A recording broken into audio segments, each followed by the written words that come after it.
ఇప్పుడు ఒక డాక్టర్ చెప్తాడు, అయ్యా నీకు హార్ట్ 10% పాసిబిలిటీ ఉండొచ్చు సర్జరీ చేయాలని. పాసిబిలిటీ ఉంది కదా సర్జరీ ఎత్తడన్నా. So what is this? Why are attacking? మీరు టీడీపీ వారు వైసీపీని అటాక్ చేస్తారనుకుంటున్నారు.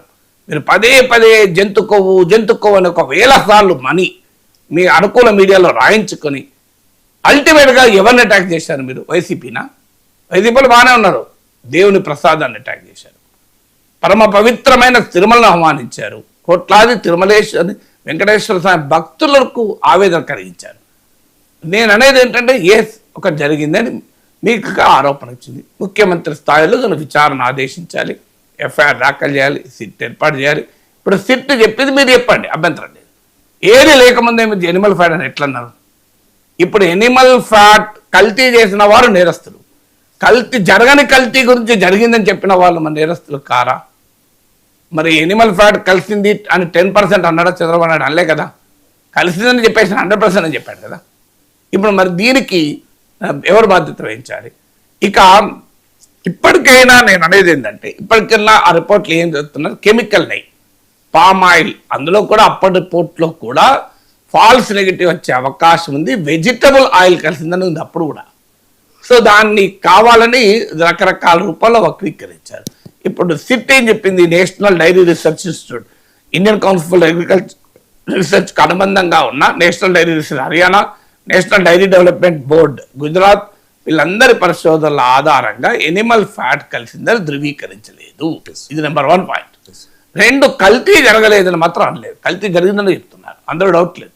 సో అదేదో క్లీన్ చిట్ ఇచ్చిందని వైసీపీ వాళ్ళు చెప్పుకుంటే కూడా అది నిజం కాదు. క్లీన్ చిట్ ఇవ్వలేదు. ఖచ్చితంగా 2019-2024 మధ్య కాలంలో పాలు లేకుండా, మీగడ లేకుండా, వెన్న లేకుండా నెయ్యి క్రియేట్ చేశారు అన్నది ఆరోపణ. ఎలా క్రియేట్ చేశారంటే కొద్దిపాటి నెయ్యి తీసుకొని, బీటా కెరటిన్ తీసుకొని, రకరకాల పామ్ ఆయిల్ తీసుకొని, ఇతర రకాల ఫుడ్ గ్రేడ్ లాక్టిక్ యాసిడ్ అంటారు రసాయనికాలు తీసుకొని ఇవన్నీ కలిపి నెయ్యి తయారు చేశారన్నది ఆరోపణ సెట్ చేసింది, ఛార్జ్షీట్లో చెప్పింది. అది కూడా ఫైనల్గా విచారణలో తేలాలి. ఛార్జ్షీట్ ఇది ఇప్పటి వరకు, ఇంకా విచారణ కాదు, ఇది కోర్టు జడ్జిమెంట్ కాదు, మనం గమనించాలి. ఫైనల్గా కోర్టు జడ్జిమెంట్ ఏం చెప్తుందని పాయింట్. ఛార్జ్షీట్ టైంలోనే జంతుకోవని కొట్టిపడేశారు, పాయింట్ అది. ఛార్జ్షీట్లో కూడా జంతుకోవని రాయలేదు, జంతుకో కొట్టేశారు. సో జంతుకోవను కొట్టేశారు. మరి ఎందుకు? ఇప్పుడు జంతుకోవని జరిగిన ప్రచారానికి ఎవరు బాధ్యత వహించాలి? సో ఇప్పుడు ఇక వైసీపీ దాన్ని ఇంకో లెవెల్కి పడుకోవాలి, కల్తే జరగలేదు అనే రకంగా వాళ్ళు చెప్తున్నారు. అందువల్ల మీ రాజకీయ క్రీడకు తిరుమలను వేదికగా చేసుకున్నారు. తెలుగుదేశం వైసీపీల మధ్య పంచాయతీని మీరు కోట్లాది హిందువుల మనోభావాలపై దాడి చేస్తున్నారు. మీరు రాజకీయాలు వేరే వాటి మీద పెట్టుకోండి, అనేక అంశాలు ఉన్నాయి కదా. ఆ పరిమాణాల కల్తీ మద్యం ఉంటుంది, ఇసుక ఉంటుంది, మట్టి ఉంటుంది, మన్ను ఉంటుంది, దుమారం ఉంటుంది. మీరు రోజు అనుకోండి, మీరు ఏమనగండి, మాకు అభ్యంతరం లేదు. దేవుణ్ణి మొదలేయండి, దేవుని ప్రసాదాన్ని 2 చేతులు జోడి చెప్తున్నా. అయ్యా దేవుని ప్రసాదం వదలండి అయ్యా, రాజకీయాలకు వేరే దాంట్లో చూసుకోండి. పనికి మాలే చాలా ఉంటాయి కదా రాజకీయాలకు. దేవుడే దొరికిందా? దేవుని ప్రసాదమే దొరికిందా? ఇంకా రాజకీయాలు 10% ఉండొచ్చు కదా అని నిన్న టీడీపీ అనుకూల మీడియాలో చర్చలు. విచిత్రంగా అరే వాళ్ళేసిన సీట్లోనే రూల్ అవుట్ చేసినాక ఇంకా ఉండొచ్చు, జంతుకోవే కలిసి ఉంటుంది. అరే లడ్డు గౌరవించడం అవుతుంది అది.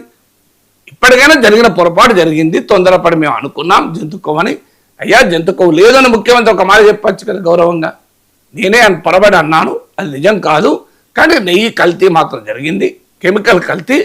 నేను కెమికల్ కల్తీ జరిగితే జంతుకోవ అనుకున్నానని చెప్పండి. కనీసం అదన్నా, కనీసం పశ్చాత్తాపాన్ని మించింది లేదు కదా, ప్రాయచిత్తాన్ని మించింది లేదు కదా. మీరు దేవుడు క్షమిస్తాడు కదా, ఏదో పొరపాటు జరిగింది, ముఖ్యమంత్రి అయిన మనిషే తొందరపడి అనుకున్నాడు అనుకోవచ్చు కదా. సో వాళ్ళు ఇప్పటికీ డిఫెండింగే, 2 పార్టీలు డిఫెండింగే. అయ్యే మీ రాజకీయాల కొరకు దేవుడిని ఎందుకు వాడతారు? అసలు దేవుడి కొరకు రాజకీయం చేసే పార్టీ ఏమో అసలు మాట్లాడదు దీనిపైన. వాళ్ళేమో వాళ్ళ అధికారంలో బాగా కనుక వాళ్ళు దీని గురించి మాట్లాడరు. సో వాళ్ళు మిగతా దేశమంతటా దేవుడి కొరకు రాజకీయం చేస్తారు, ఇక్కడ మాత్రం చేయరు. వాళ్ళు అడగాలి కదా, జంతుకో కలవకపోయినా కలిసినండి చంద్రబాబు నాయుడు ఎలా అన్నాడు, ఏ బేస్ మీద అన్నాడు.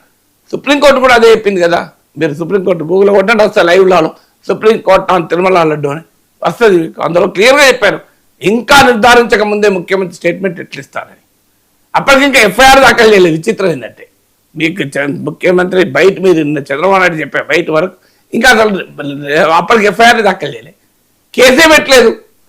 కేసే పెట్టకముందు విచారణ జరపకముందు ఎలా అంటారు చెప్పండి? ఇప్పుడు మళ్ళీ వాళ్ళే వచ్చి జంతుకవు లేదు. మీరు ఇప్పటిదాకా చేసిన ప్రచారం అంతా ఏమైంది?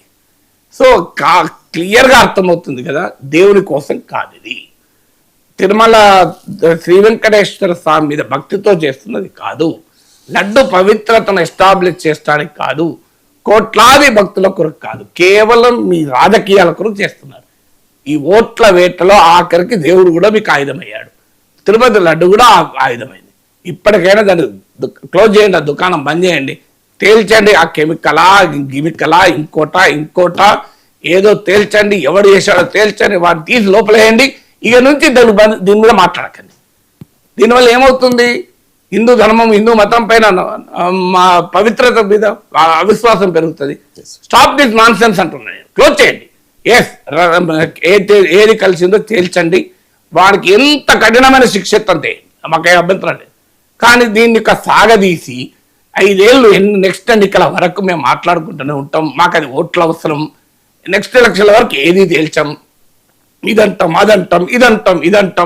అల్టిమేట్గా తిరుమల లడ్డు బదనాం చేస్తాం. సో ఏంది దరిద్రం ఇది?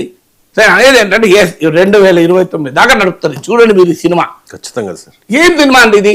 Stop it. నేను అంటున్నా, ఈ శిక్ష విధించేది అంటలేదు, నాకు తెలియదు ఏ కల్తీ జరిగిందో. కల్తీ జరగలేదు అంటానికి నేనే వైసీపీ కార్యకర్తను కాదు, నాకేం కర్మ పట్టింది? కల్తీ వైసీపీలు చేస్తే తీసి వాళ్ళ జైలు పడేయండట, వాళ్ళ శాశ్వతంగా జైల్లో ఉంచండట. కానీ తేల్చాల్సింది మీరే కదా, మేం కాదు కదా. మాకెలా తెలుస్తుంది? మేము ప్రభుత్వంలో ఉన్నామా? మాకేమైనా నేషనల్ డైరీ రీసెర్చ్ ఇన్స్టిట్యూట్ ఉందా నా దగ్గర? నాకు ఎలా తెలుస్తుంది? మీరే చెప్తున్నారు జరగలేదు, జంతుకో జరిగిందని ఒకసారి అన్నారు, జరగలేదని ఇంకోసారి అంటున్నారు. జరిగిందా జరగలేదా ఇప్పటికి అనుమానం వ్యక్తం చేస్తున్నారు, జరిగే ఉండవచ్చు అని కావాలని ప్రచారం చేస్తున్నారు. అది ఏంటంటే దరిద్రం. జంతుకోవేంది దరిద్రంగా మాట్లాడుకోవడానికి కూడా మనసు చాలదే. తిరుపతి లడ్డు జంతుకోవని మాట్లాడడానికి ఏ సగటు హిందువు అయినా బాధపడడా? నాకు చెప్పండి, ఎందుకు ఆ చర్చ జరగాలి? ఆ చర్చకులోంచి ఇప్పటి పోనీ అది అయిపోయింది, జంతుకో పని అయిపోయింది. లేదు, కెమికల్ నెయ్యి, ఈ రసాయనం కలిసిందా, బీటా కెరటిన్ కలిసిందా, లాక్టిక్ యాసిడ్ కలిసిందా, ట్రైగ్లిసరైడ్ ఎనాలిసిస్, అది చదువుతుంటేనైతే ఏర్పస్తుంది. అయ్యా ఏదో ఒకటి కలిసిందో కలదో తొందరగా విచారణ చేయండి, కలిస్తే వాడెవడో తేల్చండి, వానికి జీవితంలో కఠినమైన శిక్ష వేయండి. కానీ ఇక ఆ తర్వాత మాత్రం దయచేసి మీరు దీన్ని ప్రచారంలో పెట్టకండి, మీ పత్రికల్లో రాయకండి, మీ టీవీలో మాట్లాడకండి. తిరుమల వెంకట లడ్డును మాత్రం అదేయండి. దాన్ని 2 చేతులు జోడించి కోట్లాది హిందువులు చెప్తున్న ఏకైక మాట ఏంటంటే, మీ రాజకీయ క్రీడకు తిరుమల లడ్డును వాడకండి. లడ్డు కల్తీ ఘోరమైన నేరం, అది ఖచ్చితంగా విచారణ పూర్తి చేయండి, ఎవరిపైన శిక్ష వేయండి, మాకు అభ్యంతరం లేదు. కానీ ఈ క్రీడ వద్దండి. 2029 దాకా మేము మా అనుకూల పత్రికల్లో రాసుకుంటాం, మా అనుకూల టీవీలో చర్చలు పెట్టుకుంటాం, సోషల్ మీడియాలో క్యాంపెయిన్ చేసుకుంటాం. మాకు ఈ కల్తీ రాజకీయం వద్దు. లడ్డు కల్తీని ఎదుర్కోండి, రాజకీయ కల్తీతో మాత్రం దేవుణ్ణి అపవిత్రం చేయకండి.